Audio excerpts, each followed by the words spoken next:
掃羅知道咗之後就差發人咧將大衛帶到嚟面前。咁大衛咧佢話咧我要咧出戰呢個嘅巨人哥利亞。眾人都唔需要懼怕，但係掃羅見到佢咧係一個咧未到20歲嘅一個冇呢個經驗嘅一個嘅青年人。咁佢當時咧就同佢講，佢話你唔能夠出戰呢個巨人，因為呢個巨人咧佢係從小咧佢係作戰士，直至到而家。大衛就同掃羅講，當你嘅僕人我咧幫我父親去牧羊嘅時候咧，有啲時候嚟咗獅子，有啲時候嚟咗熊人，佢當佢擔咗其中一隻羊羔嘅時候咧，我就去追趕佢嘅時候咧，佢要傷害我嘅時候咧，我就咧擊打佢，將佢咧撕裂。你嘅僕人咧撕裂呢啲嘅熊人，皆因咧耶和華咧喺當中佢嘅手咧將我咧救出嚟。依家你見到呢個巨人咧，耶和華神咧必然咧將我咧救嚟咧脫離佢嘅手。掃羅咧見到佢對耶和華神咧嗰種嘅信心，嗰種嘅氣定神閒，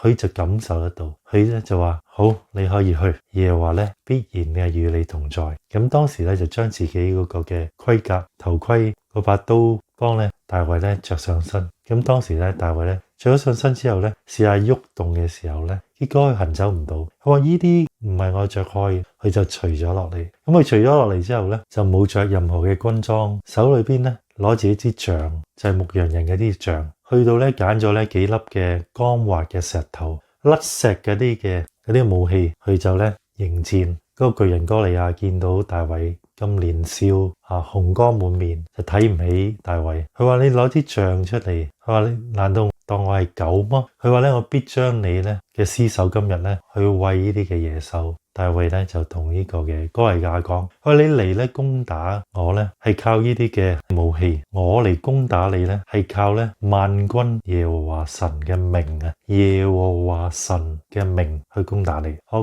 唔單止咧今日咧會將你殺死，並且咧將你呢班非利士人嘅軍隊咧使佢咧亦都着咧飛鳥嘅呢啲嘅食物。聽到之後咧，非利士人嘅巨人咧出嚟咧迎戰。咁當時咧大衛都急忙嘅向前咧去迎向嗰個嘅哥利亞。喺嗰陣時候，千鈞一剎之間，甩石嘅嗰個機緣，佢就一手飛嗰粒石出去。當其時咧極其嘅精準，嗰粒嘅石咧一飛直入咧嗰個嘅哥利亞個額頭就打中，並且咧入到去咧佢裏頭，即係咧直接將佢嗰個骨都能夠咧打穿，重創佢嗰個嘅額頭。整個巨人咧就即時咧倒下，大衛咧就衝到佢前面咧，將佢嗰把刀咧從佢嘅身上嗰度掹出嚟，從刀鞘嗰度咧就將佢個頭咧斬咗落嚟。當時咧非利士人咧就好恐懼，以色列人吶喊，佢哋逃走嘅時候咧，以色列人就擊殺咧非利士人。喺當時我哋見得到咧，的而且確係好震撼，成為咗咧全世界知道咧大衛咧出戰呢個巨人哥利亞呢件嘅